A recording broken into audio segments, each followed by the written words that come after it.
Today has been a rough day, honestly.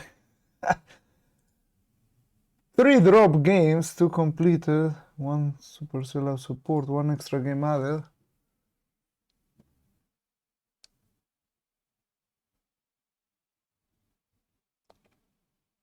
Processing day 1. Oh, there we go. Wow.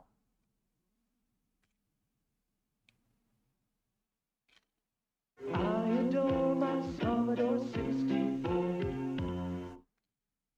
Alright, what the fuck is this?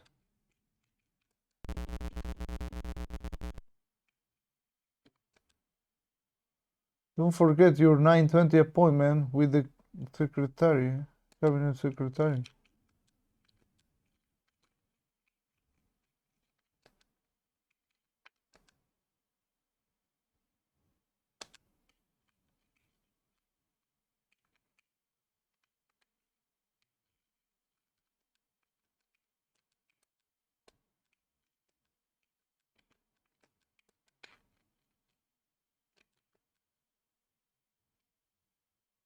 Diplomacy is about surviving until the end of the next century. Politics is about surviving until the end of the next week.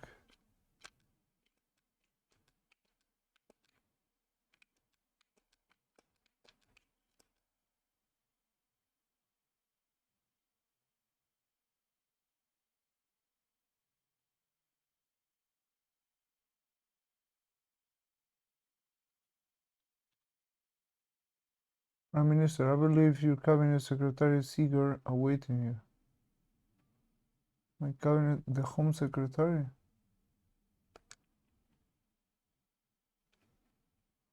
Jump Alright. ahead. So, it's extremely busy at the moment. Where do you wish to go? Sir Humphrey.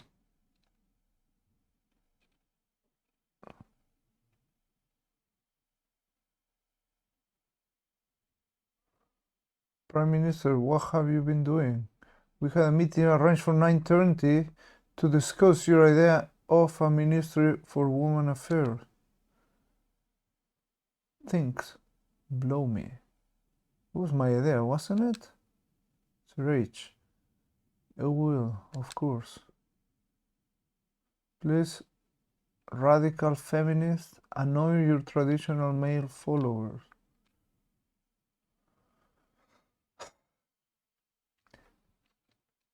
The fuck is this? Right.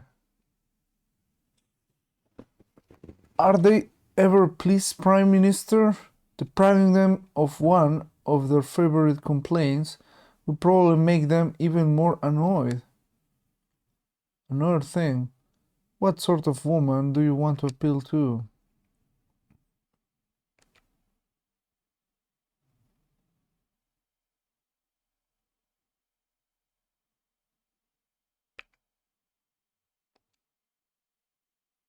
You cannot pigeonhole woman like that.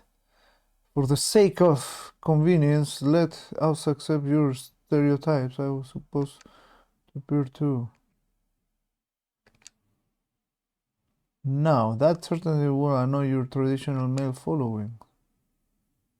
Because men don't really care for female doctors, barristers, and the like.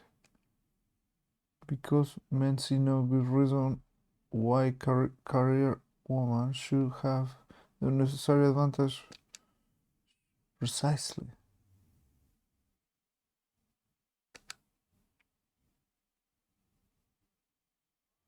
Probably they feel threatened at the very top of it. Another point occurs to me, Prime Minister. If you do establish this ministry, will you appoint a man or a woman to be in charge of it? A woman. That's sexist, Prime Minister. Oh my god, man. Pure anti-male discrimination. One thing, my new apartment. I'm just gonna press the freaking first one and not even gonna read. Too much to read. Too much to read. Let's see when the game is gonna end. Let's go to the party. Any other memo? No? Gray phone. The gray phone. Prime Minister, sorry to get the quick off to a bad start, but I gather there been a spot of bother in a Soho restaurant. Bernard, I think, has the details.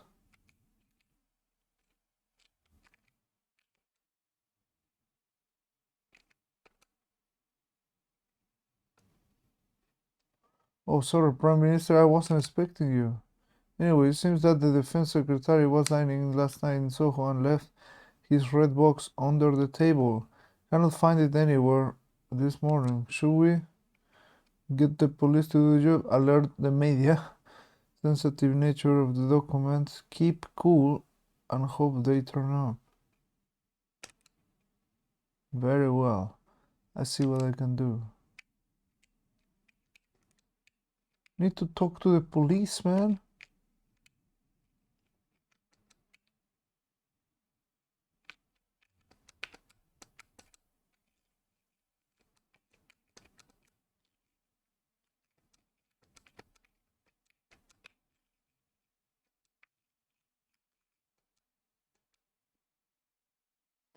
Last night rating 50. Current poll rating 45.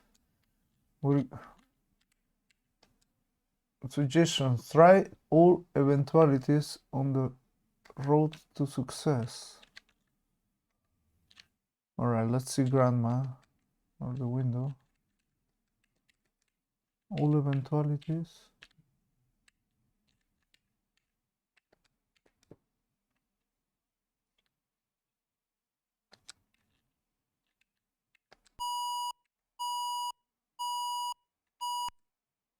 Intercom.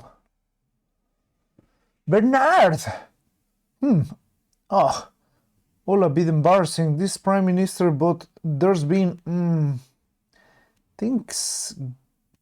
Get on with it, Bernard. A reporter from the Daily Journal postering no 10 all morning says there's a rumor that you have been keeping a weekend mistress at Checkers. He wants your reaction. What shall I do about it?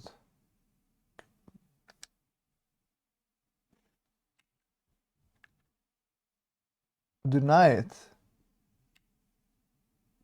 I mean, I want to ignore it, but let's just deny it. Or let's just ignore it.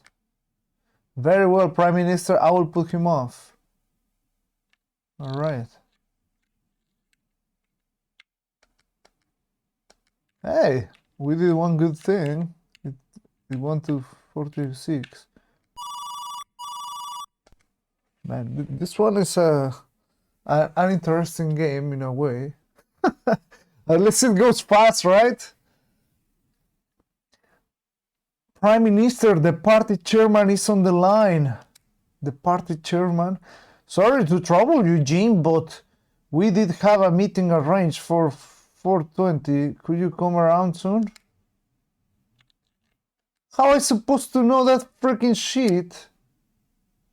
Aha, Jim, good to see you. Late as ever, I see. The fucking hell, eh? Right, straight down to the matter of the general election visual and graphic display subcommittee. They propose we take out an option on poster sites and hoarding between January and May next year, between July and October, between late April and early July, that we increase levels of official government advertising in other areas.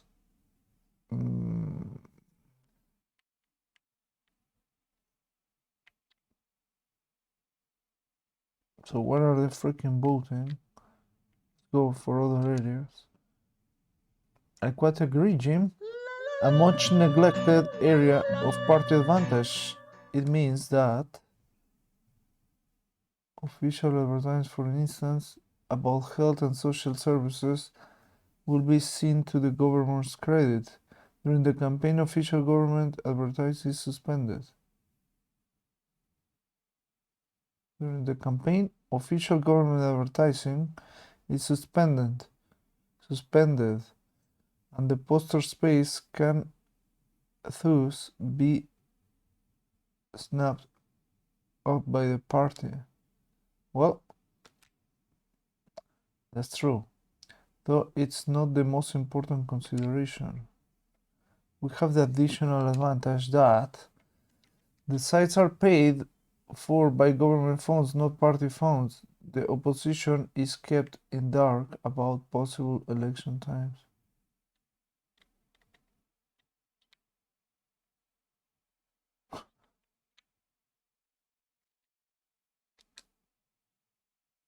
Such a neat solution with all the others. The moment the party books a slot, they smell a rat. This way, there's no way they can tell. Sorry, Jim, but I believe there's an urgent message for you back at your office. Let's continue this discussion some other time. So what is the winning condition of this? So I'm gonna go back to my office. Yellow phone. Prime Minister, may I apologize for the inconvenience, but we have a matter of grave national security confronting us. Overcome the 5 days as Prime Minister. Damn. So I just need to survive, basically, right?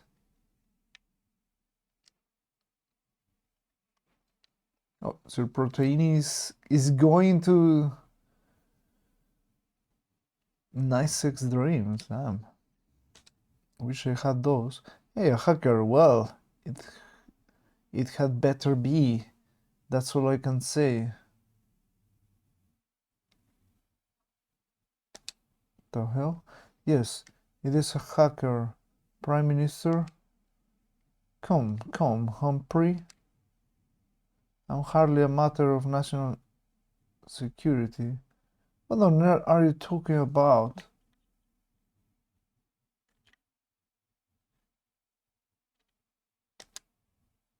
A computer hacker, Prime Minister? So pray, what or who is in this hacker hacking? What or who is this hacker hacking? Humphrey? You, Prime Minister? Ah, so the hacker is hacking hacker? Humphrey. Alliterative. Prime Minister? But hardly illuminating. Someone has managed to penetrate your secretary's electronic mailbox. We have 3 alternative strategies. Leave a very rude message in your mailbox, call in the police, do nothing. Well, I guess we call the police, right? I mean, I love option 1, but doesn't seem the good one. Which is superficially attractive, yet may, in all fairness, be a trifle premature at this stage. After all, what can the police do? Well, in 2020, they can do a lot. You tell me, Humphrey. After all, you say it's a matter of grave importance. No. You say we should do nothing? Sir, exactly, Prime Minister. The ultimate civil service motto is Festina lente. Let us make haste slowly. What a waste of prime ministerial time. That was important, cool. How is my stats?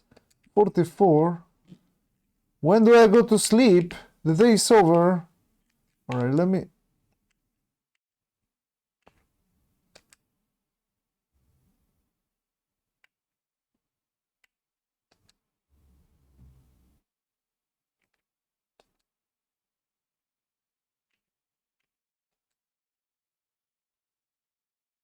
back his home.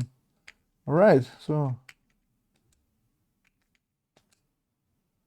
not a very good day today. Prime Minister hope the rest of the week is more successful. Get the hell out.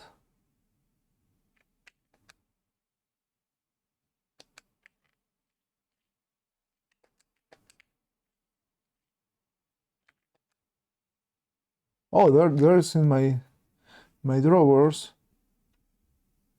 A lot of your meetings are outside of your office this week. We are still awaiting.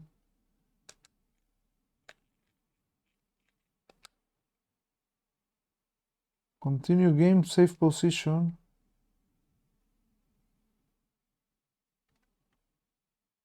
Do I wanna save?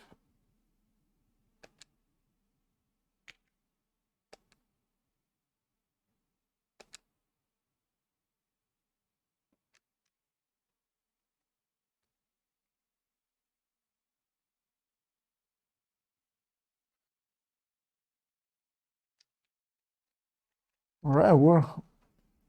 So I just need to survive 5 days as Prime Minister. What could possibly go wrong, right?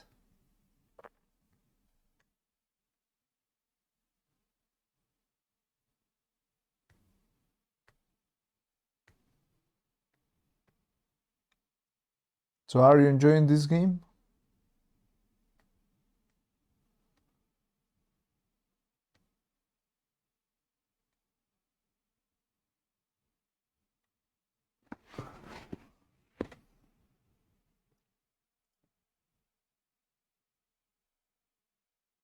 You can follow if you want.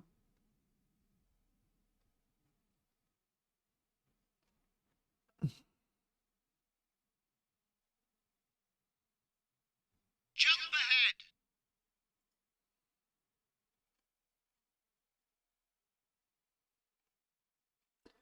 Forever loading. Man, meanwhile, Cochran posted a picture of a really nice steak. Just 5 days, not too bad. Alright, let's see. Our meeting at 9:20 is in the cabinet office. In the cabinet office. Alright. Seems like a fairly free day, Prime Minister. 3:30 meeting in the cabinet office. PRATs meeting.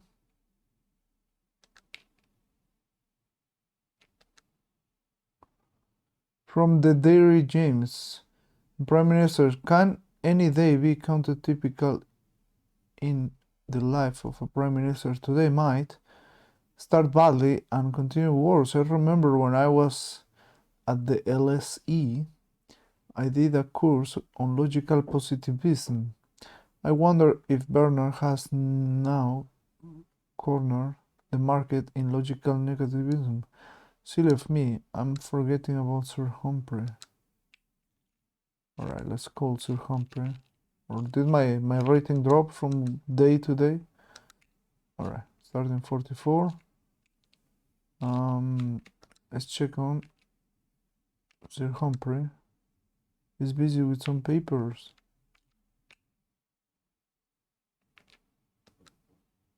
He's very busy. Dude. Hello, Prime Minister Humphrey. Just pop out. May we get down to the PRATs business right away? Yes, what on earth is PRATs? Sounds like. What? Yes, what on earth is PRATs? Some media types. A bad joke at my expense. A small fishery company. Some media types, maybe? Bullseye. PRAT stands for Public Relations and Telecommunication Services. The party political broadcast people. Hacker, of course I remember. We have a meeting with them arranged for next week. Before giving them the election contract, Do you think the party chairman might have a few thoughts on the matter?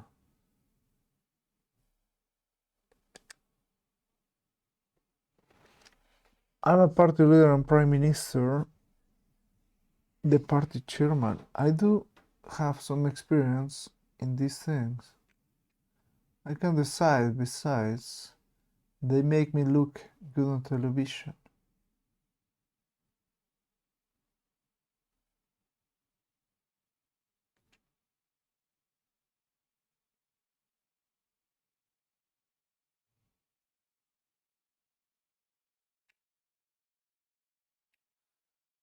Well, they are remarkably talented.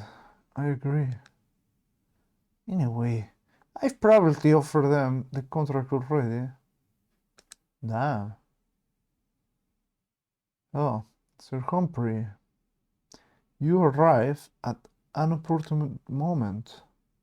Prime Minister, good news. I have the press report you asked for some weeks ago. It confirms, if I may say so, my wisdom is seeking a second opinion. Good, that settles it then. Most certainly, Prime Minister, it's quite out of the question that association in any way with the front organization of the Soviet Union. What? Ah, man. Most certainly, Prime Minister, it's quite out of the question that Her Majesty's government should be associated in any way with a front organization for the Soviet Union. Good God. Do I gather from your apparent apoplexy, Prime Minister, that you've already plumped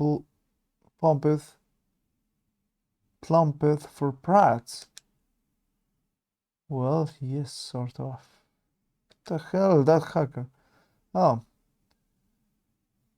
it's a standing joke in MI5 circles that PRATs really stands for Pravda's TV station. But why have they been allowed to get away with this? Oh, they're perfectly legal, decent, and honest. They're not spies or anything. Merely, shall we say, indifferent as to clients and far from persuaded of the West's claims to moral, political, strategic, and diplomatic superiority over the East. Too many gossip. Well, Prime Minister, it appears you should.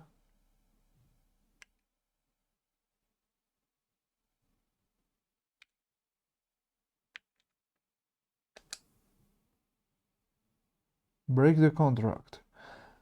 Alas, Prime Minister, that the world is not so simple a place. The law of contracts can be treacherous. Let me put it simple. You are the party of the first part. They are the party of the second part. For my part, the party of the second part has clear claims over the party of the first part. Partisanship apart, the partying part of the party of such second part to preserve, protect, and provide for the particular prerogatives of both parties, which is to say nothing, of course, of the party consideration. What the hell is that?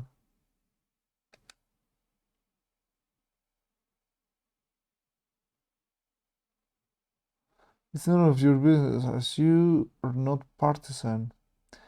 There ain't no sanity clause. This is hardly the time for the Marx Brothers, Prime Minister. It seems to me you can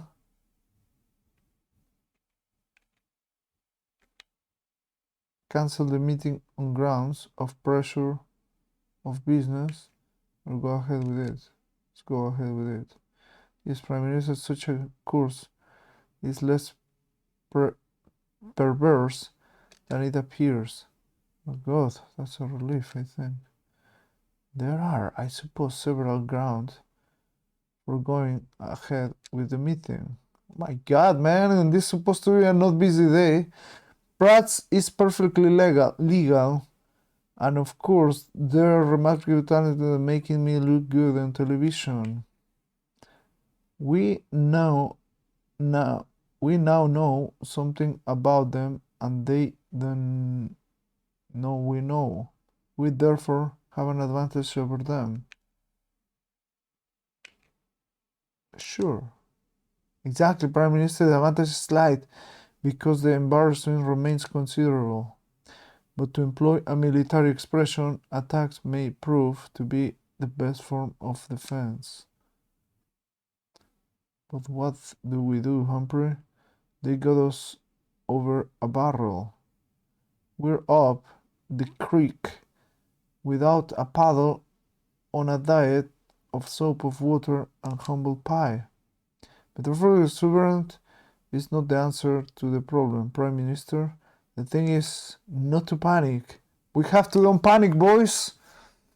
What game is this? It's called Yes, Prime Minister. It's another jewel of Commodore 64.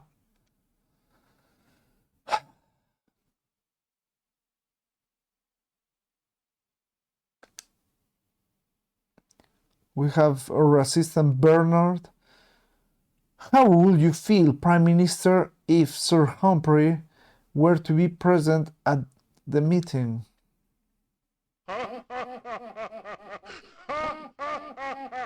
I will be very happy.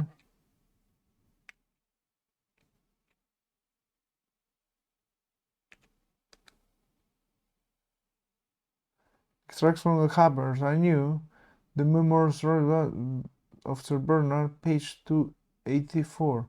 Hacker was faced with a Hobson choice, but in reality it was not the choice that might have been expected. To have expressed greatly unhappiness about Sir Humphrey, purpose preserved at the PRATs meeting would have been the easy option. After all, it was supposed to be a party political matter and not government matter. In fact, the PM made the right decision, as Sir H pointed out to him. In this case, there was also a question of national security, and so it was entirely proper that a government be present. And who better than Sir H? Sir Humphrey. Sure, man.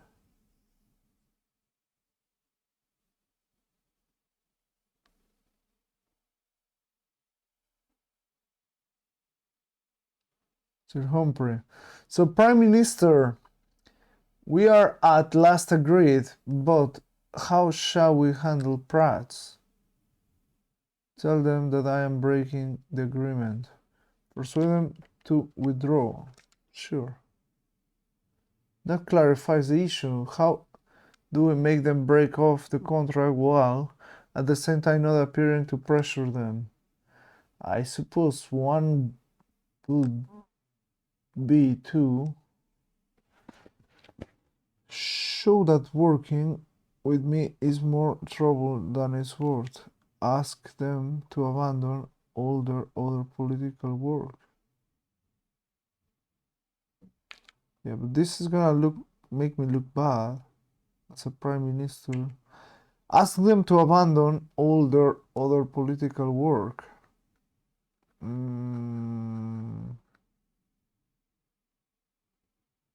But that's pressuring them. Well, let's go with this one. Extract from diaries of Sir Humphrey up April 2. I'm glad to record that the Prime Minister made the correct decision. PRATs must be allowed to convince themselves that they made the wrong decision and to show that life with hacker is not worth the candle. So, with great respect, sir, how do we show that working with the Prime Minister is unpalatable. Sir Humphrey. That should not be too difficult. Humphrey. I mean, no offense, Prime Minister, merely that several fairly simple strategies present themselves. I suppose the AA, BB, CC, or DDD techniques. Yes, all good in their own way. What the fuck is that? Her.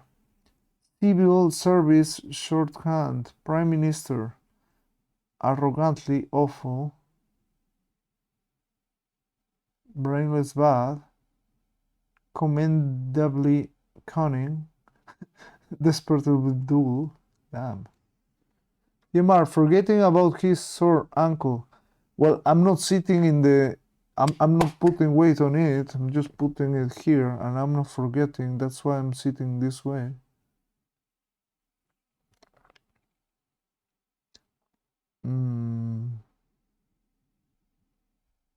What's up, Kupinski?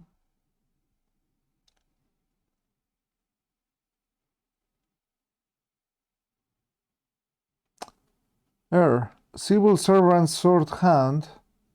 Prime Minister arrogantly... Oh, yeah. Hacker, do you really refer to us like that? Yes.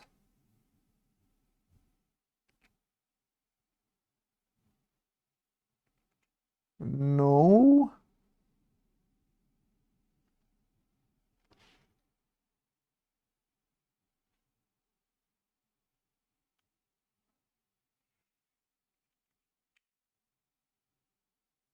Yeah. I mean, if I'm thinking that...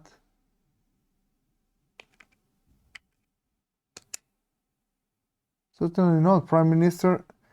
It is merely a decisive of approbation or disappointment which combines economy, a versatility it may, for instance, shall we say, and to give one example, be written at the bottom of a draft letter. Think so.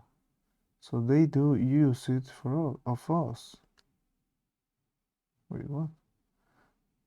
I don't even know who the fuck I am, but whatever. Let us review the situation. I shall accompany the Prime Minister to the meeting. We shall treat PRATs with civility. We shall behave as if we see no difficulties about the contract. We must nonetheless make them wish to renege on it. How do we do it? I give up. How do we do it? Think, Prime Minister, think. What do these creative media types resent most? Too much interference. Having to popularize a political view different from their own.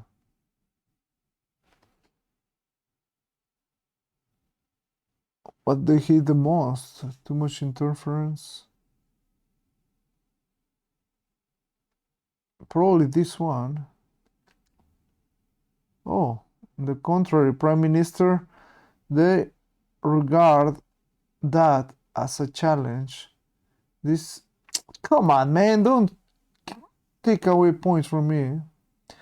That's why politics holds no attraction for them. We are getting anywhere, are we? Let's take a break. Oh my god, man. Yeah, fuck it, man. Let's see. Are we gonna survive the week?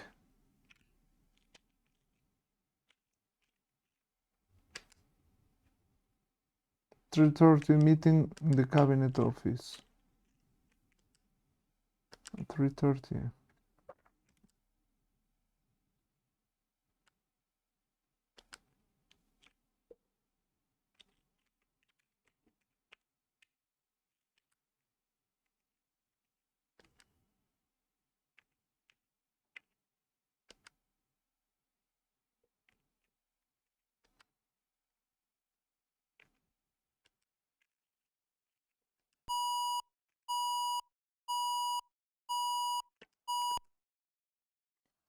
Sorry, Prime Minister, this physical assault business in the Commons has blown up. Could you come right... Wait. This physical assault business in the Commons has blown up. Could you come right to the Cabinet Office to see the Chief Whip? I guess I can. All right. Chief Whip. Oh, Jim. Good of you to come so quickly. A true politician's instinct at moments crisis. Anyway, you have heard of the nasty little scene between the leader of the opposition and Hamish McTavish. Nearly came to blows, apparently. Yes, let's face it.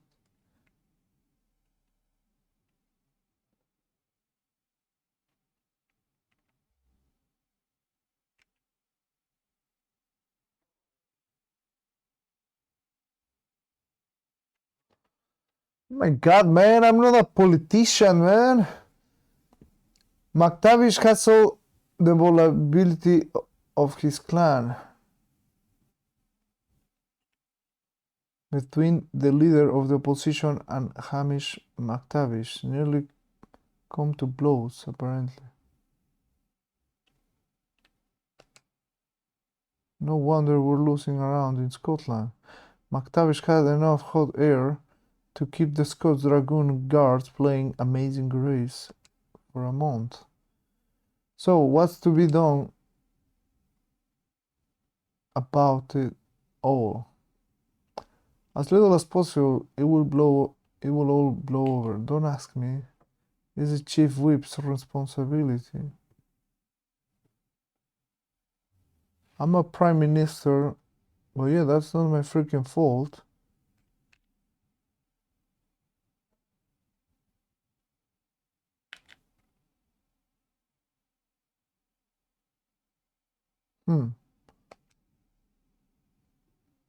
Quite a sound instinct, Prime Minister, but it is sensible to surrender the initiative to the opposition. They might make hay. As far as I can see, you can either give McTavish a good dressing down, write him a note of congratulations. A good dressing down? Right, let's just write him a letter. I beg your pardon, Prime Minister?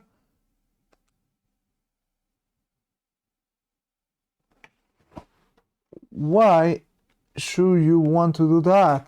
I don't know, man. Because Frank Smith needs taking down a peg or two. Because Westminster could do with some excitement. You're right, silly thing to say. Sure, man. Well, I do wish you will make your mind up, Jim. Shut up, man. Prime Minister, if we were to write a note of congratulations, might that contravene a basic rule of the political game? Oh, yes. Be a person to insult the leader. Her Majesty opposition. Insult the leader of Her Majesty opposition by allowing a backbencher to get ideas about his station. Jim, are you feeling alright? That's the basic strategy in the political game, and not something to be avoided. Hold on. Let's not be hasty. Which is the most important word of the sentence?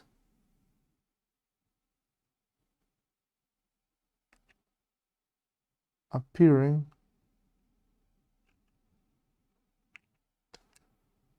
Exactly, Prime Minister. Within the boundaries of convention, one can insult with impunity.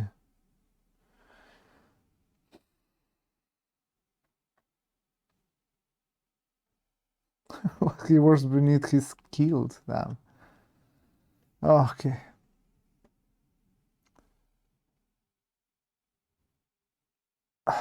a useful thing. Wait. Convention, Jim. That means that when you refer to someone as right honorable, you mean you have a high regard for them. You think they are neither right nor honorable.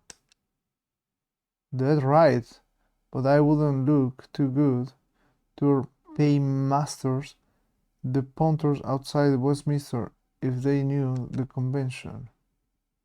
Isn't the Thames a bit deep for punting? Democracy would be fine if it weren't for the voters.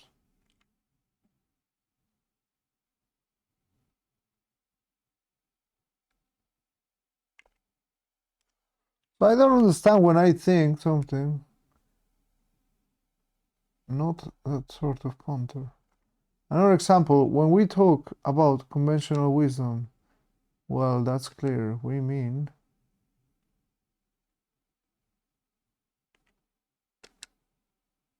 you're in a good form today, Jim. There you go. Yes, it seems one can only call someone a gasbag, if you will excuse the expression, if one refers to him. Man, these fucking days are so long. The code to insult him if one abides by it. One wins approval, so it seems to one. I mean, of course.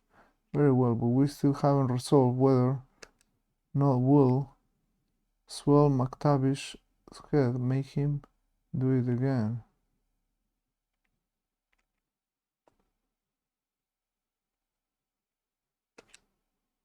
Yes, do we really want him to make a habit of this kind of things? I know, it's good fun.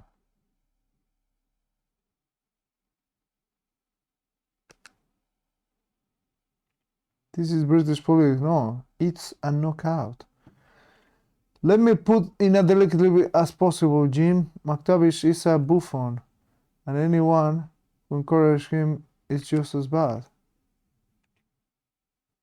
That doesn't say much for the chief whip, who's supposed to keep him under control. Exactly, perhaps you should leave him to sort it out himself, then tell him off for letting the situation arise in the first place. Where do I wish to go?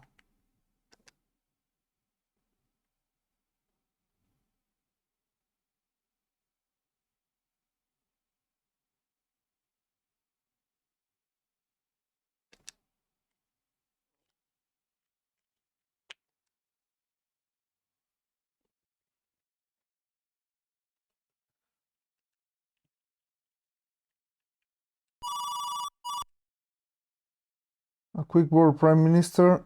The Friends of the British countryside have just issued a press release attacking the government's gross insensitivity to environmental issues. Do you want to say that the building houses must take priority over preservation of the green belt? Say that they are a left-wing minority pressure group. Leave it to environmental minister to respond. I quite agree with you, Prime Minister. Very wisely. You don't want to dignify their cause with a prime ministerial reply. Why boost the publicity of a group opposed to you? Exactly. Man.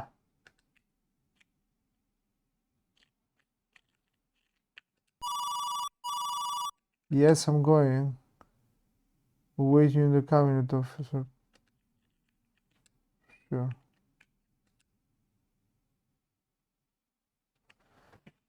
Good if you make it. When do we get to start a war? I don't think it's gonna have a war.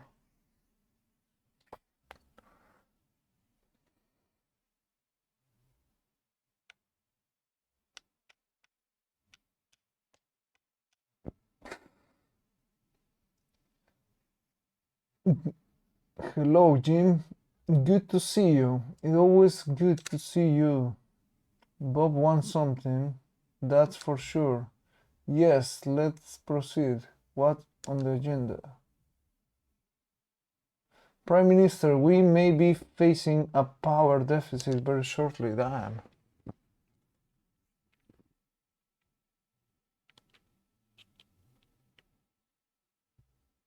Oh, you must be talking about electricity power. Certainly, Prime Minister, that's why I'm here. Perhaps Sir Robert can flesh out the details.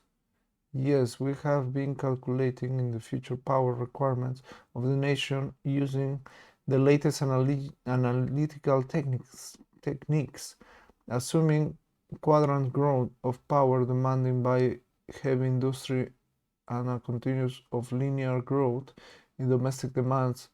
We find a deficit of around 6 or 7,000 gigawatt hours per year by the end of the next decade. I'd say that sounds like a lot. I say that sounds like an awful lot. I say that sounds as if you might like to translate it into plain English. Humphrey, that's not like you. Prime Minister, it's just that humble civil servants cannot always tell a giga from mega from whoopah. Whoopah! Simple, Bernard. A gigawatt is mega is 1,000. A giga is 1,000,000 watts.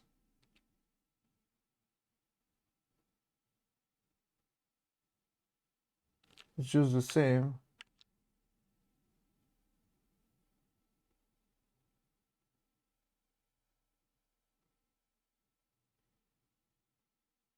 $1,000 makes a mega. 1,000,000 watts makes a giga, I believe. But 1,000 megawatts is the same. So what the hell, man?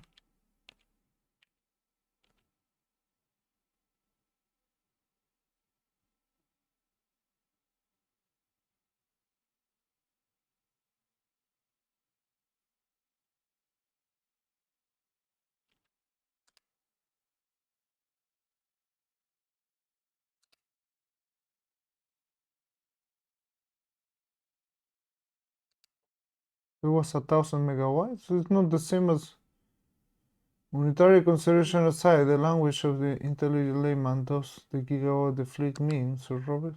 Trouble. It means that we might entire capacity of the extra nuclear reactor by 1999. Well, I don't see that is my problem. That's a long time away.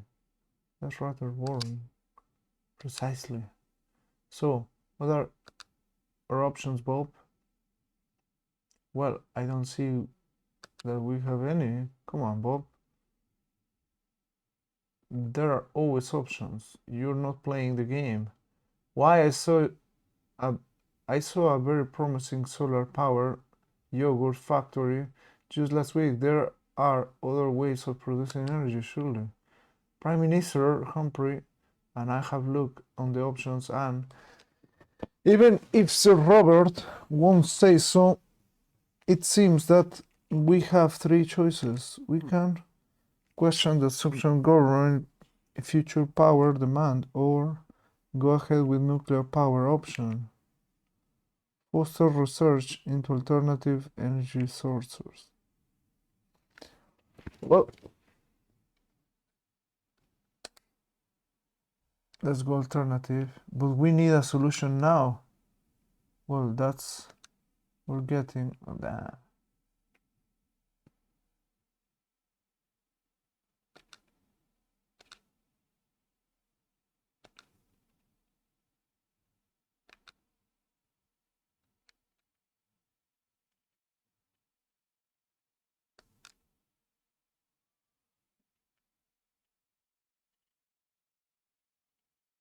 What is tidal bores, windmills? That might solve our Scottish problem, Bernard. So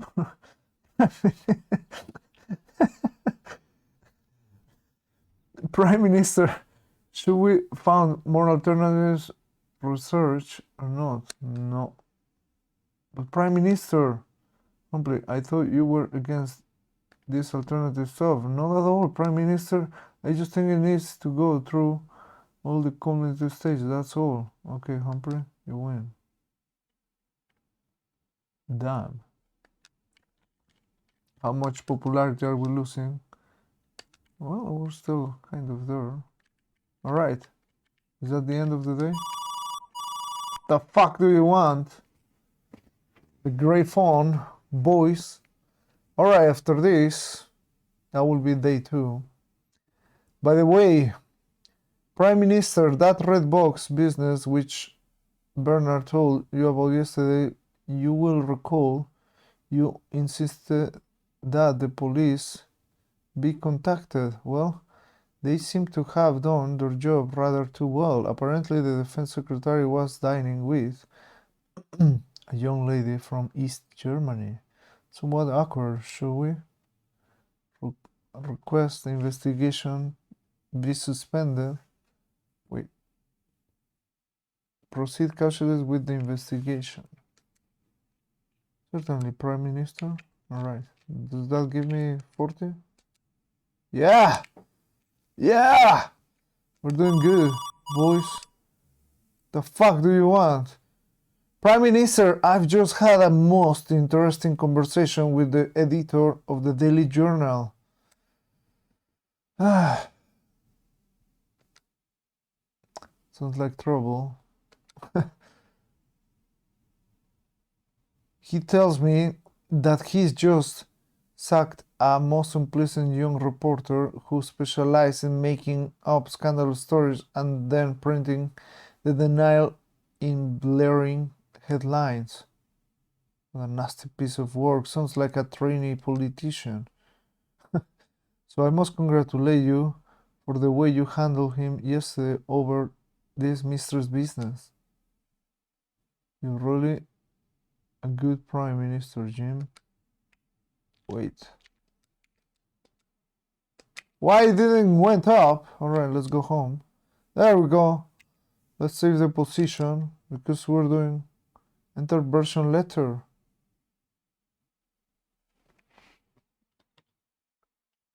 Letter A. Insert game save disk. How the fuck do I insert a attached disk?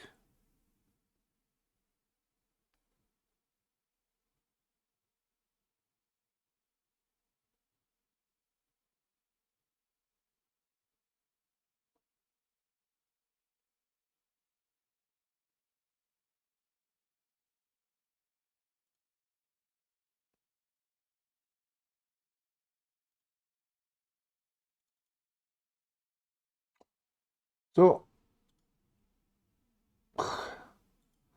how do I put a freaking disk?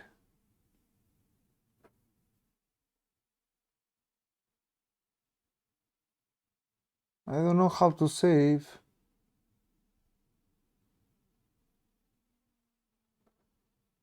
Just make a blank disk. Yes, sure. How do I do that? See, like, I'm not using the most recent one. In the most recent one, I knew how to do that, but this one, I don't have a clue. So JB, how do I do that?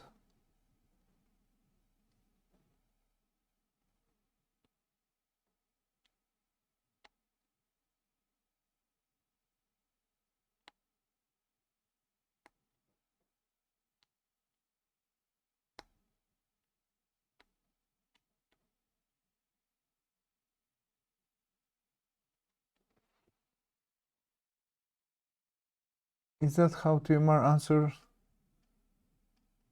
his phone? What the fuck do you want?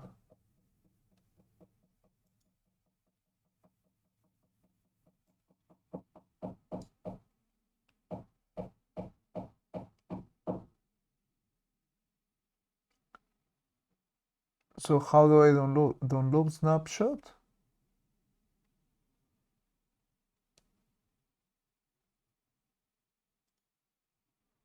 Oh, all right.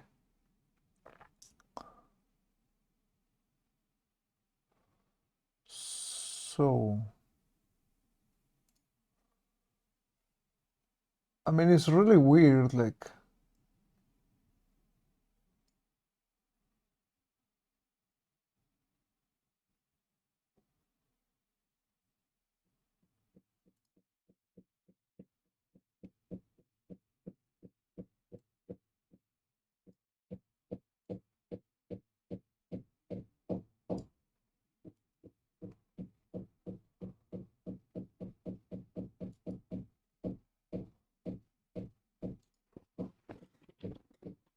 empty disks.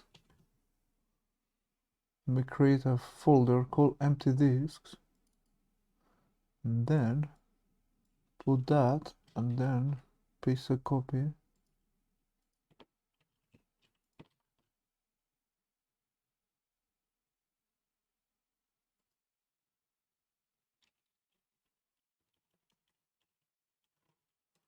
MTA.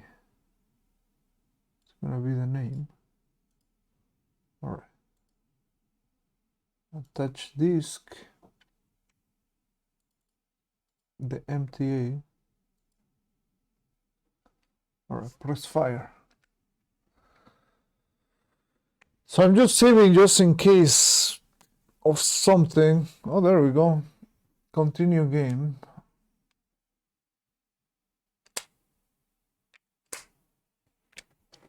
All right, we're inside B now.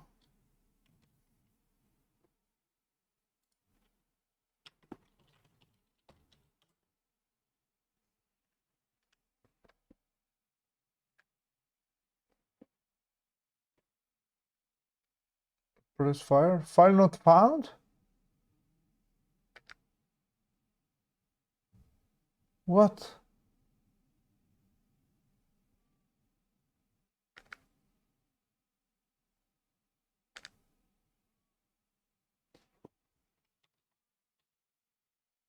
Really?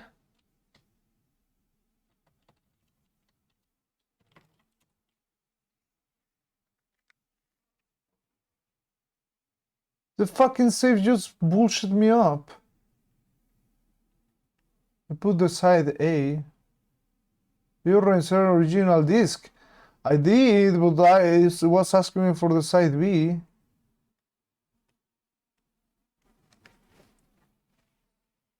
I put the side B, it didn't work. Now I put the side A. It seems to be loading something.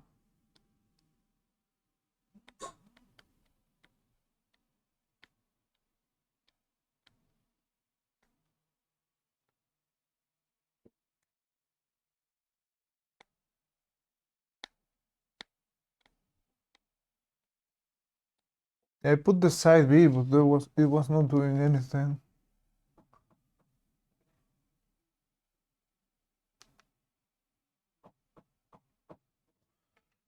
Time to use save states in future. Doesn't help now. Circuit boga. Part of the charm is wasting 1 hour of your life playing this game. That's part of the charm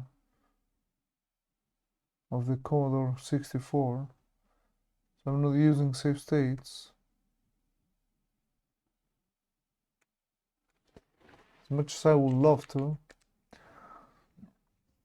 A hurried note. Prime Minister Sir Humphrey has been in an uncertain mood this morning, complaining of the congenital unreliability and unpunctuality of colleagues. It might be wise to soothe him a bit. Let me see what I have in the agenda.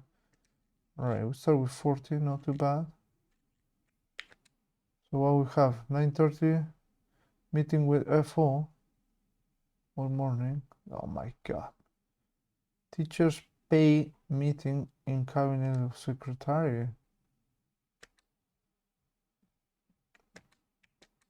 There's nothing there. Man, I'm gonna have a drink, some booze, no? Alright. Sir Humphrey is busy preparing papers.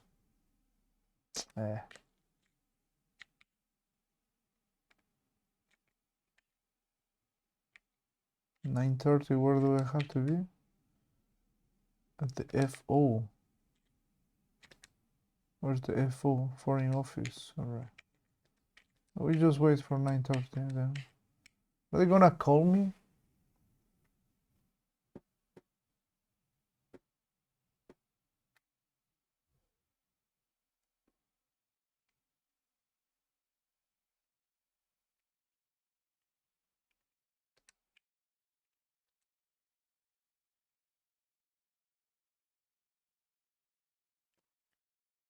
The gravity of Hiram Goldblader problem.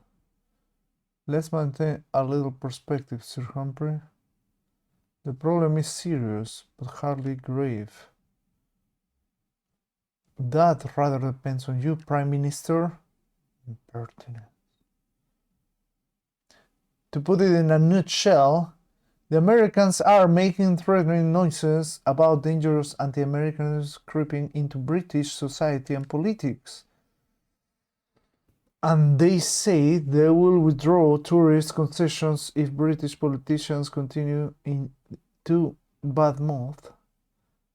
As their curious phrase goes, the American government's foreign policy. Sir H. Tiresome.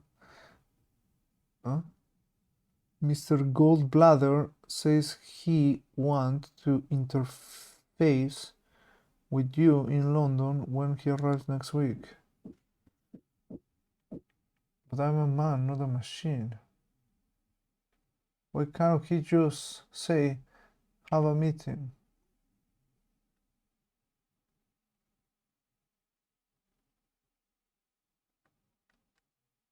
Good question. Perhaps he should too many computer games when he should be working. Damn. Goldblader?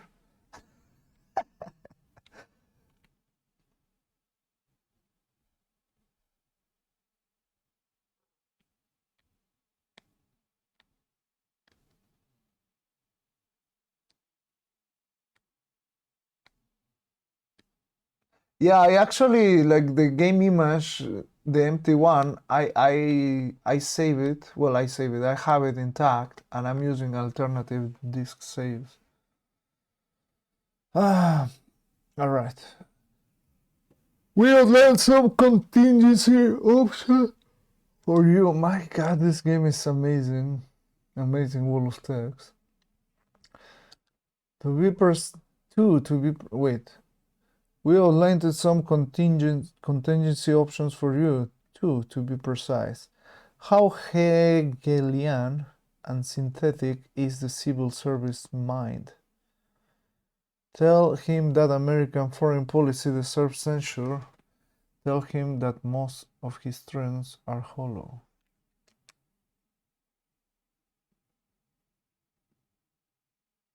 But what do you mean by tell, Prime Minister? Surely that's obvious. Not at all. Well, I mean, tell him straight to his face. To show him. Well, how do we show him? A simple technique of persuasion. Tightening the pincer of reason so he can squeeze out. That's all very well, but are his streets hollow? Well, surely it's clear that. Oh my God. Not Friday yet. We're on Wednesday. He thinks that he knows there's little we can do about anti-Americanism.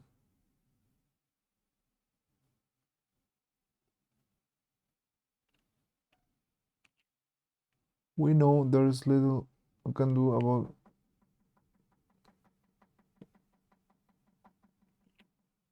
He knows that we know that there's title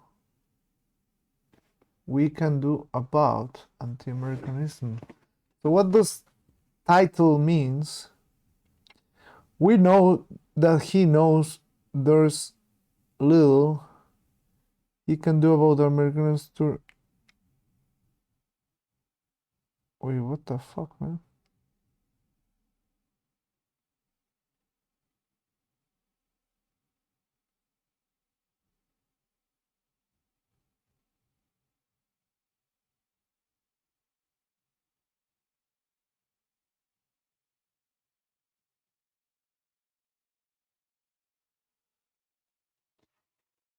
He knows there's little. Alright. We know that he knows there's little he can do about American tourism. Actually, he can do a lot, but let's write this one. We know there's little he can do about American tourism to Britain.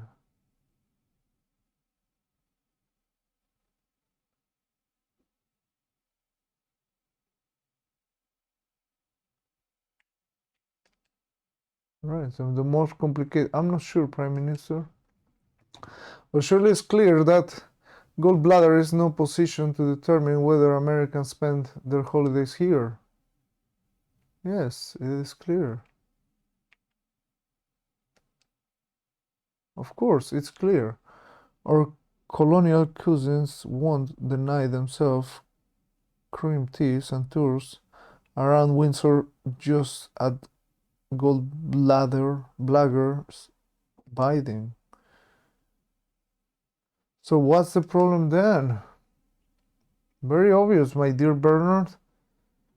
How do we know he knows there's little he can do about it? He may think himself more powerful than he really is. In that case, we have a lot to worry about. Or nothing to worry about. Quite right, Prime Minister. He simply made it look foolish. The King Canute of American tourism, unable to stop the tide of cigar chewing, McDonald's eating, bubble gum blowing, seeker after culture. Son of a gold blagger, yeah. Oh, man. Alright. So his streets are hollow. Of course. Why didn't you say that in the first place? I did, Bernard, I did. From the hacker I knew by Bernard Woolley. The Hiram Goldblagger meeting the follow week was a success. Hacker was firm. The Americans knew where they stood. Where do you wish to go? Alright. Let's back to the office. What time is it? At 2:10. Teachers pay meetings. Yes! We're getting better, boys. The Secretary Cabinet's office. Another batch of invitation in your lunchtime mail. Prime Minister will allow you to. I suggest pressure of time will allow you to accept only one of them. But which one? The annual awards of Healthy Eating Society, an appearance on Call My Bluff, the Saturday of the Lord Test match. Well, I guess the Healthy Eating Society. But Prime Minister, would you survive an evening on carrot juice and Holdman cookies? Why not? Tell them the government cares deeply about the healthy eating. The government doesn't give a fig about healthy eating. Agreed. What a useful phrase. Cares deeply is. It means, of course, that we applaud your naive idealism but intend doing nothing to help you. Did I lose? I didn't lose. What? At 2:10, go to the office. The voice apostle activity, but no action for you. Wait, what?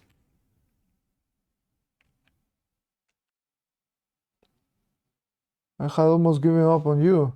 You're not usually quite so tardy. Yeah, of course. I'm not. Wait, what? Oh, it's a crowning time again. I'm afraid, Prime Minister.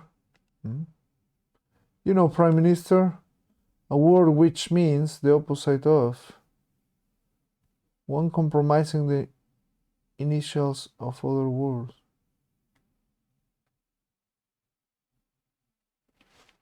One with two possible meanings. Acronyms is this shit, right? Of course, you knew it all along, sir. Alas, it's another clutch of education pressure group reports.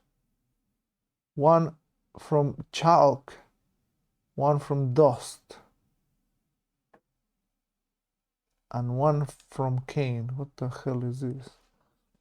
Man, my mind is blown away of this amazing game. It's become a sort of addiction, hasn't it? I'm a firm believer in acronym Anonymous. Anyway, you must know them. Chalk is citizens of higher and lower knowledge, a rather pompous title for parents with children at both university and school. The Dust don't underfund school teachers.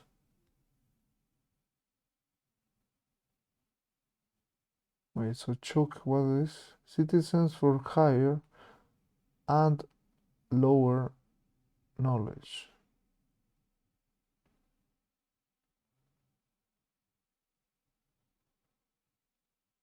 Thus, don't understand school teacher. Don't understand school teacher.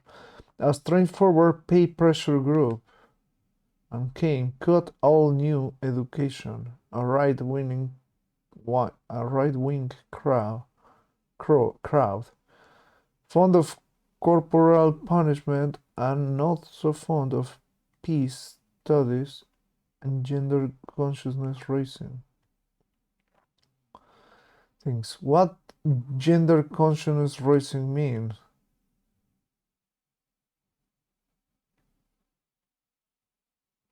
Highlighting such issue as sexism stereotypes. Wait. What the hell? Gender consciousness raising. Teaching facts of life in biology class. Highly such issue as sexism stereotypes. Quite challenging patriarchal patrimony subverts the social order. And these pressure group reports have come at just the wrong time. When nobody ever lobbies the school hard knocks. See, like probably the last day I can just press A and skip the whole thing. And it's just not gonna give a shit, probably, about the story. It's just, while it's good, I just need to beat the game. And these pressure groups report have come at just the wrong time. When you have to consider the method of calculations teachers pay over the next 5 years.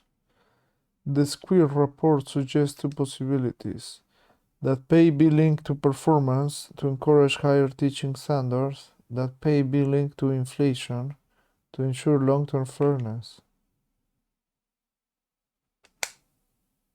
Fairness to teachers, Prime Minister. Do you mean that fairness is your priority? Want to make teachers a special case?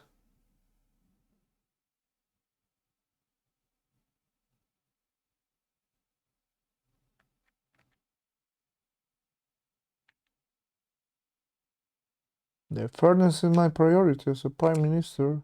Are you gonna freaking question me? Courageous of you, Prime Minister. Fairness to teachers or all groups? All groups. But it's gonna give problems with the others. Even more courageous, Prime Minister. Do you mean fairness to them as groups, independence of each other? Fairness to them as groups within society as a whole.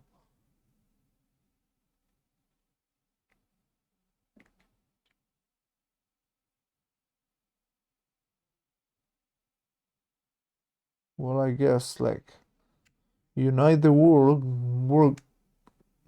I agree, Prime Minister. It's simply impossible to talk about fairness in the abstract. It only has meaning when you compare, say, doctors' salaries with teachers' salaries and ask if both are being fairly remunerated for what they contribute to society. Let us assume some form of comparability, Prime Minister. The question naturally arises. With whom do we compare teachers? Similar weight professions like pharmacists, similar scholarly groups like librarians.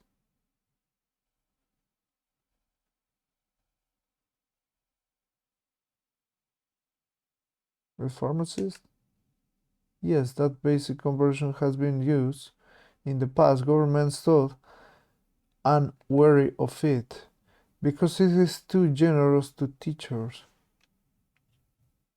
because it limits government control over paper.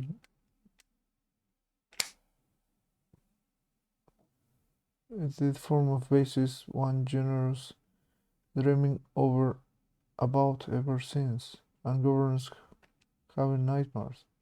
I think Prime Minister, all this talk comparison is confusing the issue. And whose fault is that, Bernard? Well, who raises the fairness issue? I didn't. That was a Square's report. Quite. Is indexation best because it is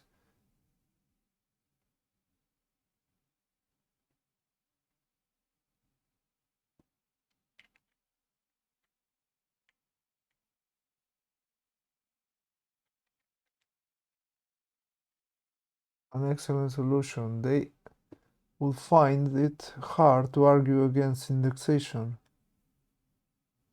because it guarantees their standard of living. From our point of view, it is cheap because inflation is falling. Administratively convenient, tactically acute because it deprives them of their comparative complaints, and politically easy to sell. I think you've cracked it, Prime Minister. All right, we did it, boys. We crack it. Let's go back to the office and don't give a shit. Yeah!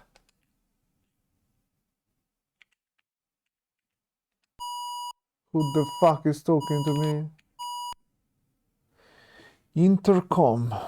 Good news, Prime Minister, about that red box. Apparently, the German game was just an old family friend. Nothing to worry about. Perhaps we could tell the police to concentrate the search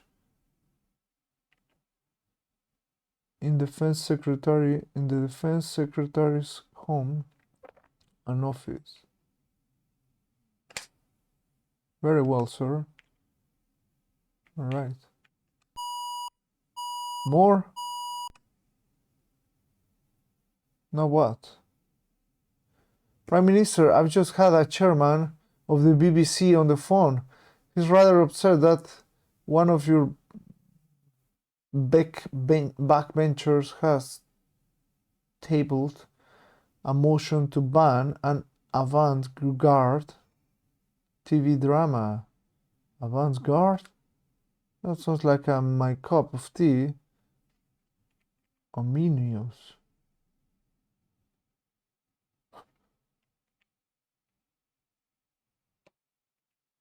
Well, we have to be complex, right? So, yeah, that's so ominous.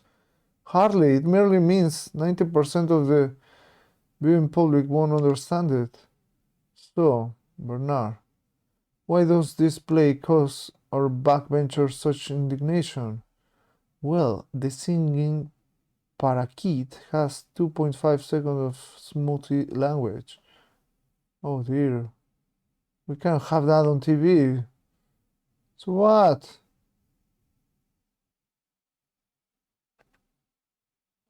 My view entirely just because a puritanical backbencher has a private hobby horse.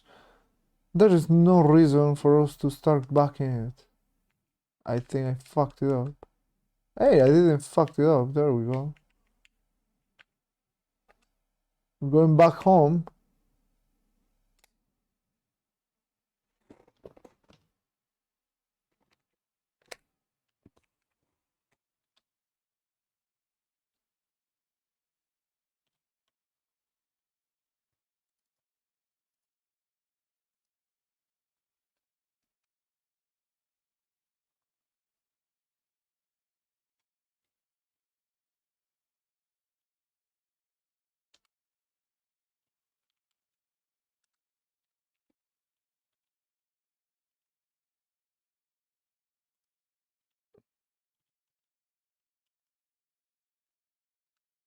I put the side A.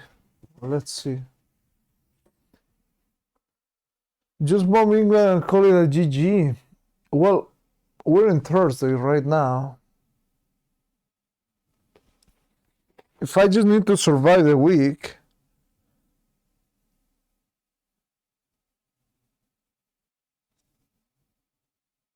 so maybe I can just start like freaking just typing whatever I want.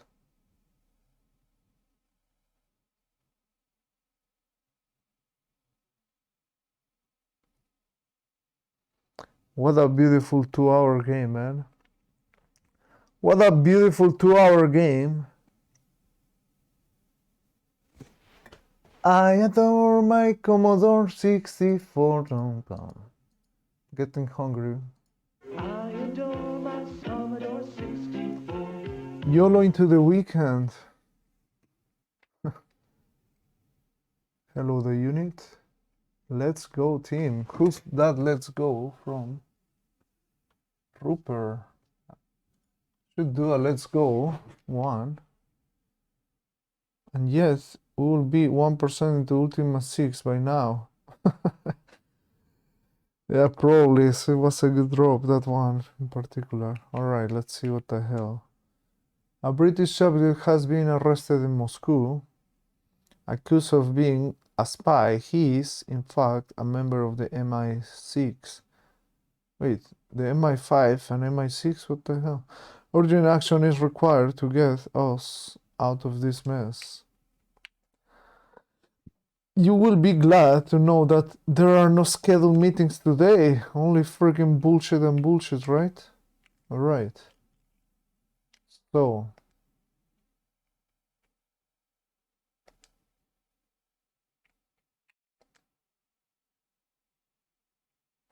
Right, would you have seen this morning Foreign Office memo? Prime Minister, a gloomy reading it makes, too.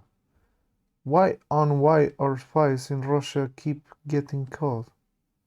Well, it's a jolly dangerous job, after all, and perhaps there are rats under the beds. Or in the closet. You think of skeletons and cupboards. I'm sorry, Prime Minister. We don't mean to rattle you.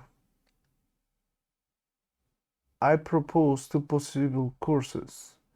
Order a full investigation into the security services, accuse the Russians of framing an innocent British subject. Well, who are you gonna blame? Blame the Russians, right? That's the politics. From Sir Humphrey Appleby's diaries. A dreadful day, another spy scandal to sort out, as perennial a feature of the British establishment calendar as the Saturday of the Lord test. The chap was caught red-handed, but the PM was all for a counter-offensive. I humbly offer my usual incisive observations. Prime Minister, that will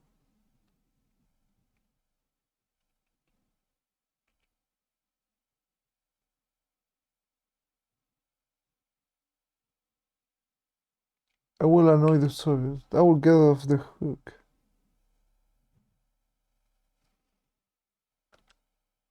I don't think he's gonna do that.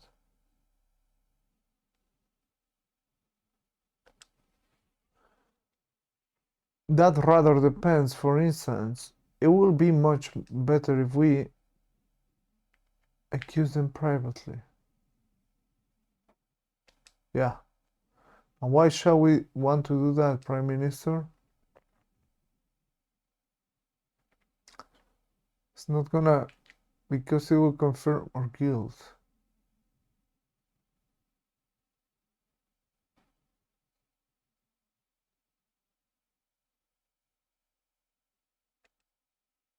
Well, it will certainly confirm that we have a guilty conscience. Yes, after all, we know he's a spy, and so do they.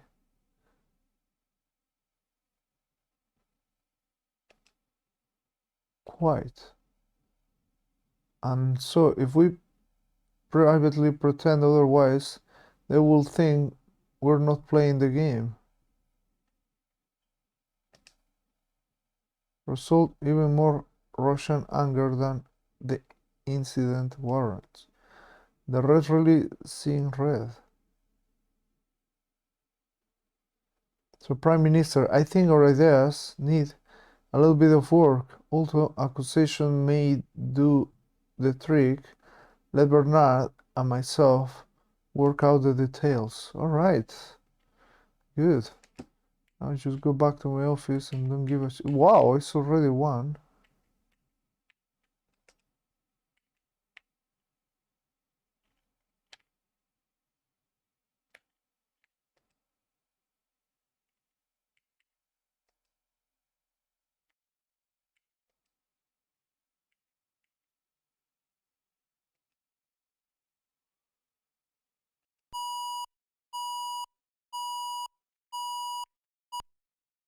All right. Let's see what the hell we have. In the office, good news. Prime Minister, we have found a missing red box. Apparently, the Secretary of State simply left it at home somewhere and didn't take it to the restaurant at all. I propose we congratulate the police for their effort, forget all about it, sack the Secretary of State for incompetence. Well, I want to freaking sack the Secretary of State, but sack him. I want to congratulate the police.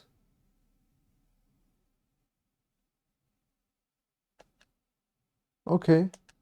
Damn. Alright, we'll sack him. Oh, that's not good.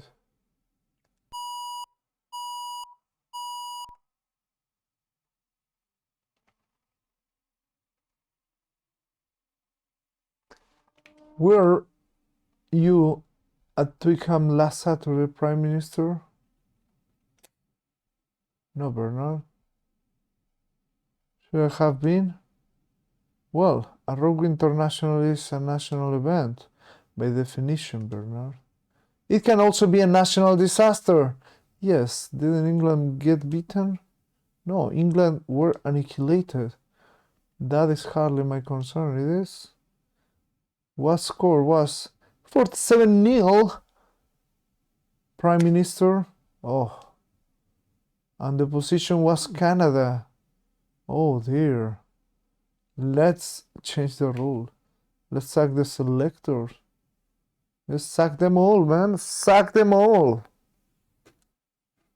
That may be a reasonable reaction, but hardly within your power. So, what is the problem, Bernard? Well, there was a pitch invasion and protest at the end of the match. We must do something very well. Why don't we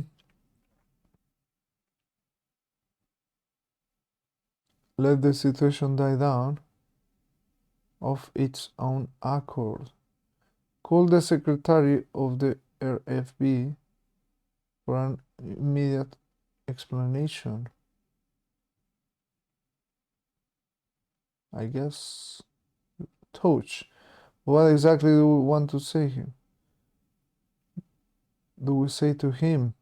Tell him to get his house in order. Tell him that no drink should be allowed within the middle. Very good, the usual. I suppose more crowd control for the next match.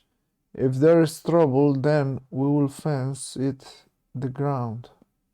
That will convert the RFC secretary. Alright, sure.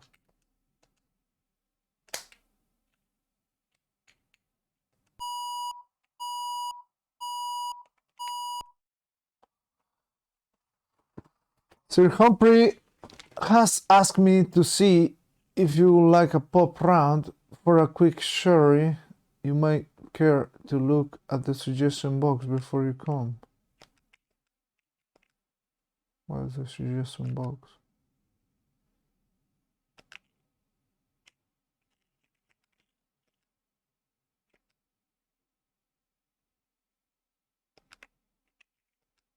Oh, that's the suggestion. Publicity is the oxygen of politicians. Deprivation means death. But overexposure has dangers too. As in so many areas of the statesman's art, balance is all. That's the ability to control whatever public appearances one makes. From The Price of Principle by Nikki. Alright, sure.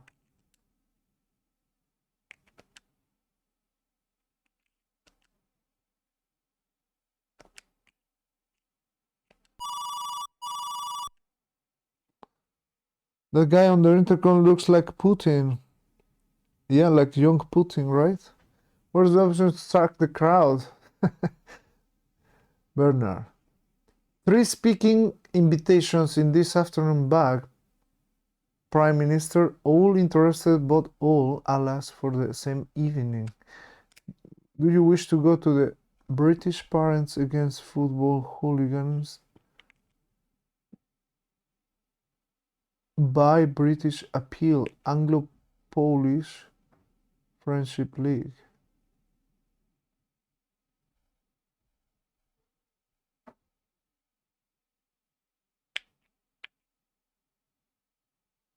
British Parents Against Football Hooliganism.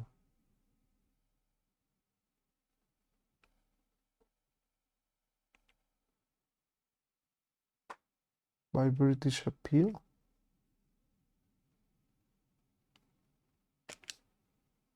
A good idea, Prime Minister. Patriotism without a political or military price to pay. You can hardly go wrong. Yeah. Nice. Alright. We're close to the end of the day.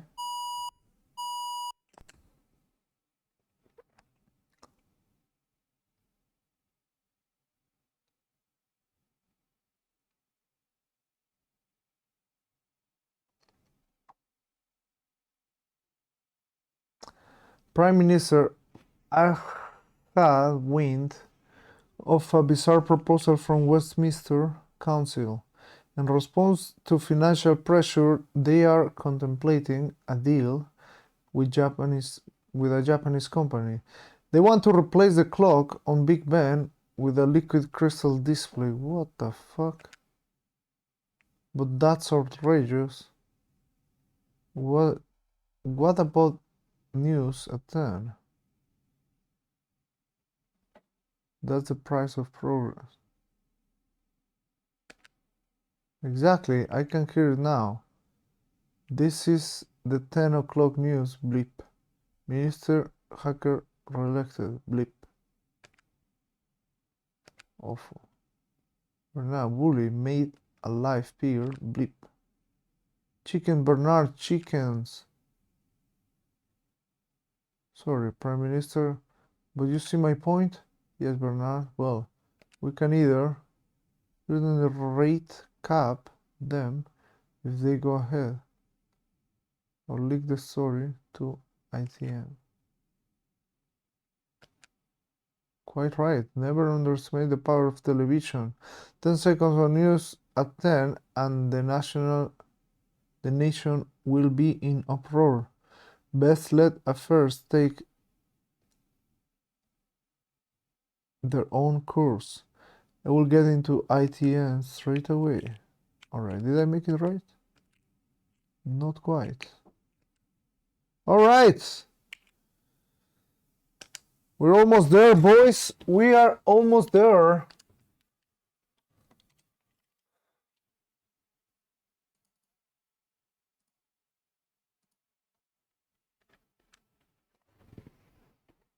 This day went actually quite fast.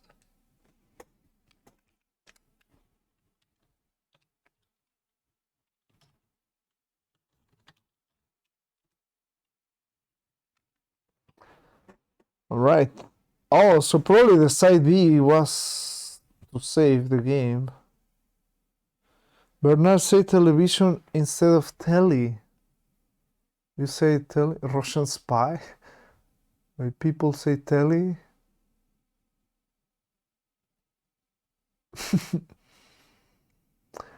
Alright, we're in the last day, Friday. The last day at the office. Last day, the PM says whatever to all meetings. Just eat pizza at his desk.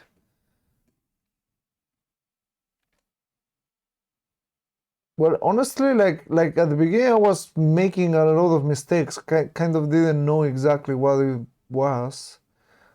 But now, I could lead a whole country, right? Time to sack ourselves. We'll see.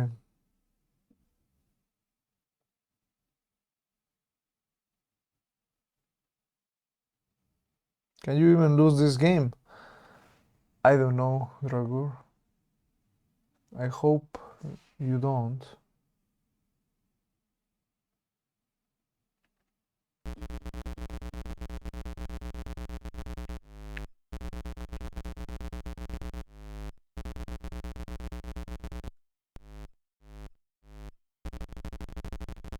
There is some disquiet in cabinet.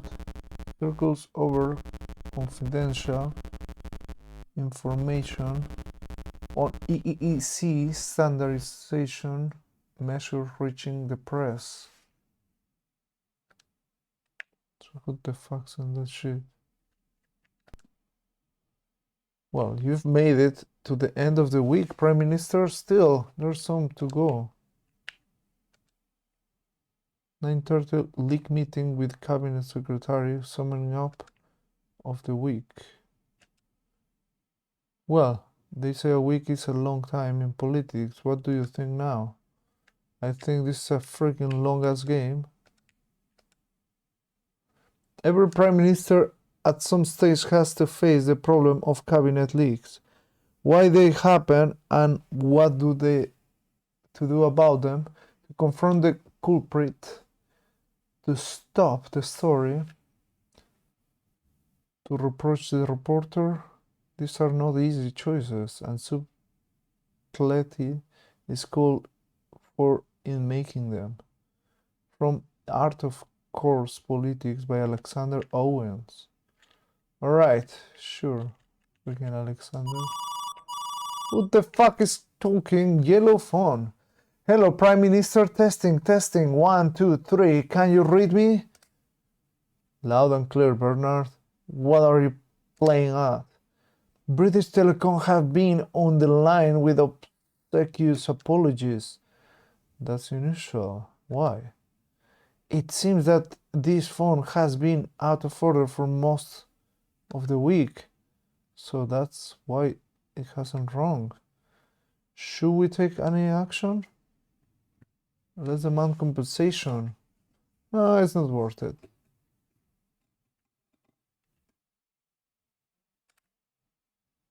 We cannot let them get away with it, surely? Why not? If all our phones were out of order, then the country will grind. Come on. So I just fucked it up, basically, right? Of course, I fucked it up.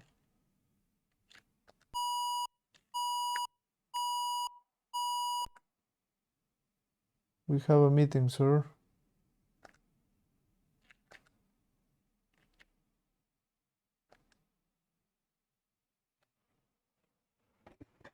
Have you made the story about the cabinet in disagreement on EEC standards measure? We should discuss this. A somewhat awkward article. Prime Minister Mr. Hacker. It concludes, leads an increasingly divided cabinet. On the one hand, the Trade Secretary and his anti-common market supporters. On the other, the strongly pro-European group around the Secretary of State for Employment. Awkward indeed. It seems to me, Prime Minister, that you can do one of three things. Confront the cabinet, leak to another journalist, confront the journalist.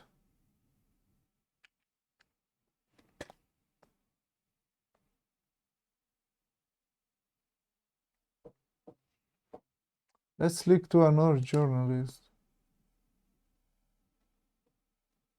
A puzzling proposal, Prime Minister, to prevent leaks by engaging in them. Nonsense, Bernard. Prime Minister are leaks, wrong in themselves, right in themselves, right or wrong only in their consequences.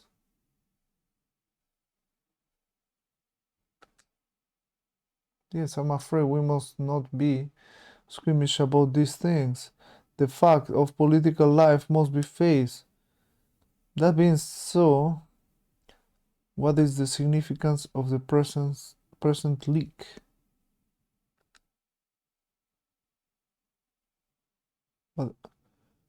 What is the significance of the present leak? It shows the cabinet to be divided.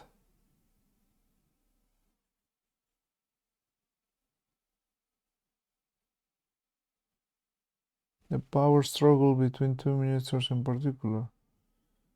It shows now how divisive EEC can be.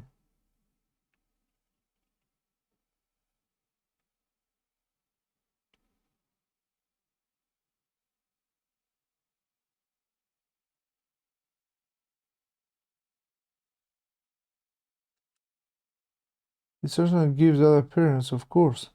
It could really show the opposite, that the cabinet is united and one man is desperately trying to divide it. That's a very clever argument. That's another clever argument.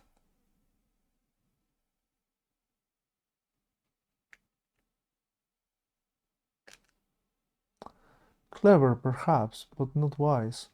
After all, there's something wrong with a cabinet if one of its members behaves like that.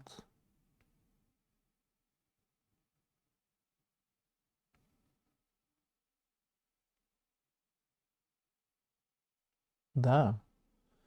There are surely two problems, Prime Minister. First, the EEC standardization. Wonder how much is required to understand 9080 British politics to play this. Don't have a clue, man.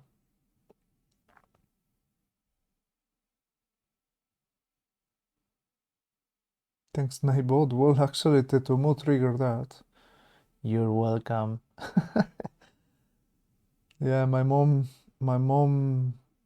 is from Poland, so she spoke to me in Polish when I was a kid. Which region are you? Pomorskie. You're West Pomeranian. Yeah, I'm the same. Well, not west, but center north, I guess. I'm in Gdańsk. Clever, perhaps, but not wise. After all, there's something wrong with the cabinet. Ah, okay. There are so little problems. This could mean, in reality, Fizzy German beer replacing real. Real ale replacing Fizzy German, both existing together.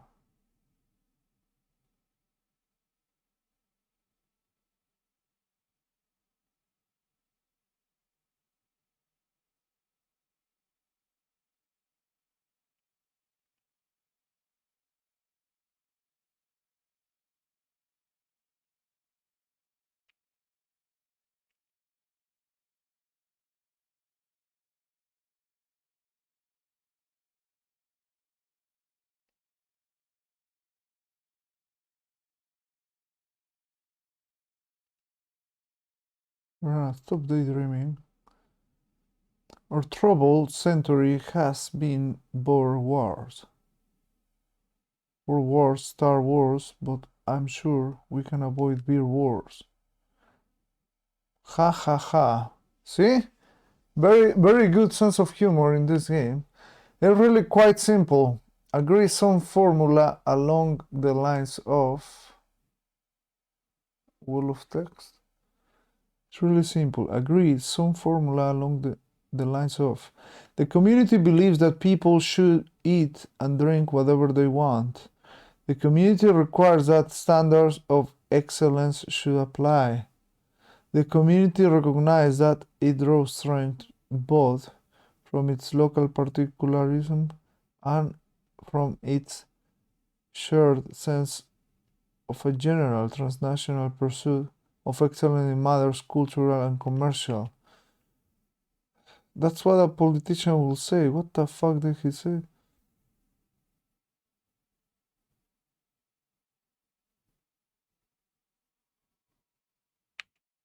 I believe this one.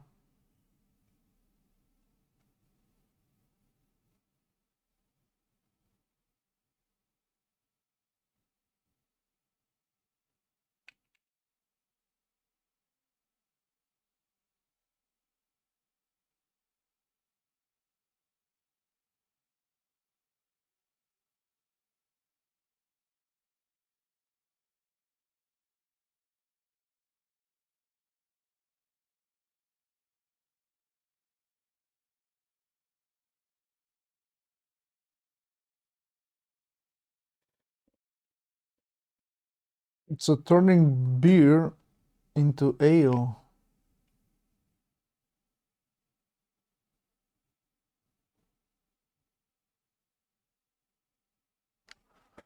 I mean, honestly, I don't know anymore.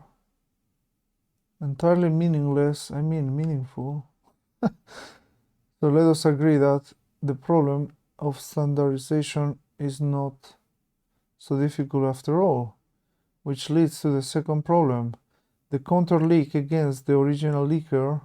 Should this be done in such a way to damage the government, in such a way to hasten his departure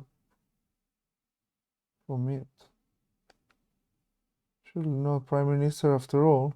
We've established that the standardization difficulty can be solved. Why then create an unnecessary role? No need to exaggerate difficulties. Simply let sources close to Downing Street hint that the three secretary first standardizations are based on a thread to blowjobs in his constitution. The employment secretary supports for standardization is based on hopes for jobs in the larger industry. Well, right, but of course we don't want to follow that line. Why not?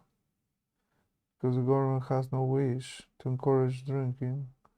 Because the whole point to the previous decision on standardization was that nothing will really change as a result. This is too complex, man. Too complex. In the leaker's lexicon, Prime Minister, the first rule is crucial. Never hint at good news when there's no good news on offer. And the second rule,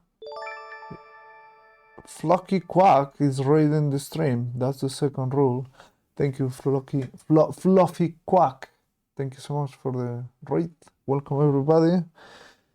I'm playing a beautiful text adventure game in Commodore 64, where I get to be the Prime Minister of Great Britain, and I have to rule a country, to rule them all.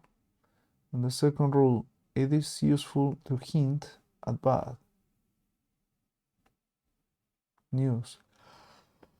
When there is good news, it is useful to hint at bad news when there is good news on offer.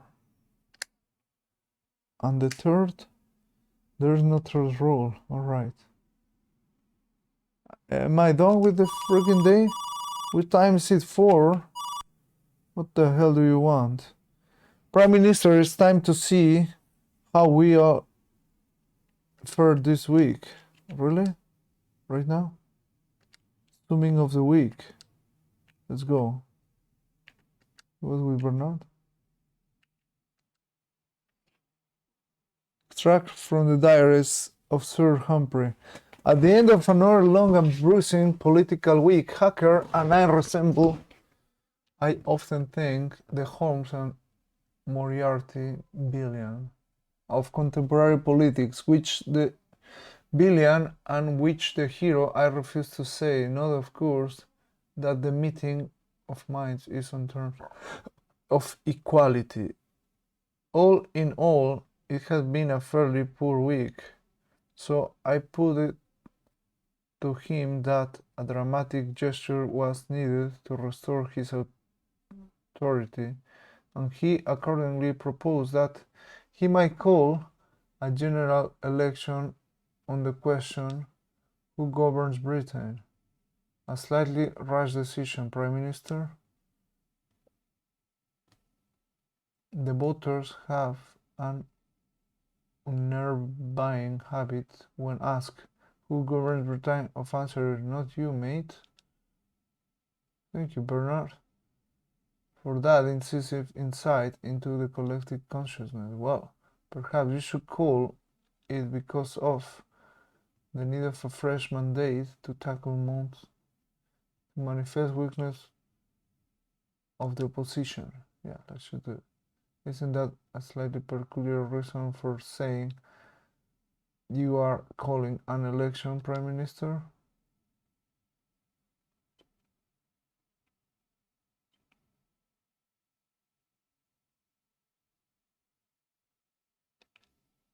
True, but that's not quite the point. You need a justification as well as a reason, a slogan along the lines of a fresh start for Britain, face the future without fear, a trust renewed. This sounds really bad.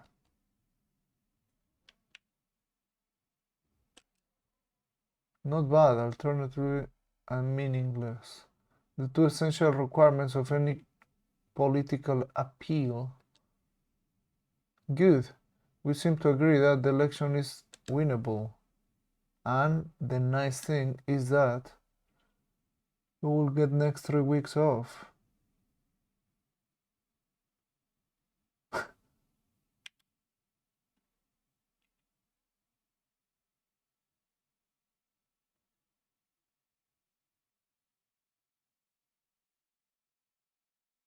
Well, let's hope he doesn't get mad. You certainly will. Manifestos to master and policies to polish up. What bliss. An election is in the air, and you might even get returned with an increased majority. What the fuck, man?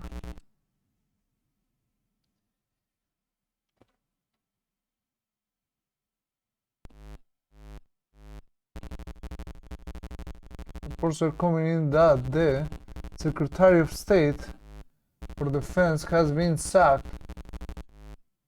It is suggested that it all has to do with a red box, thus end a memorable political week. Whether Gordon will emerge stronger from this show of Prime Minister authority or weaker from this evidence of rash over decisiveness remains to be seen. So that's it. That was the end.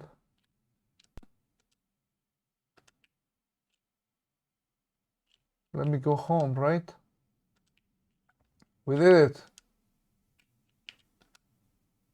From the diaries of James Hacker, personal memories. I have to admit that the first week in April was nearly the worst of all my political career. Just too many mistakes were made. I learned the hard way. Come on, man.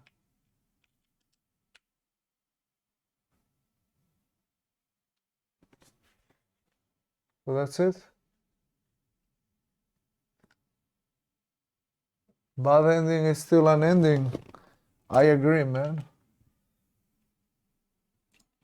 Now it just lives in our memory, in the memory of C64.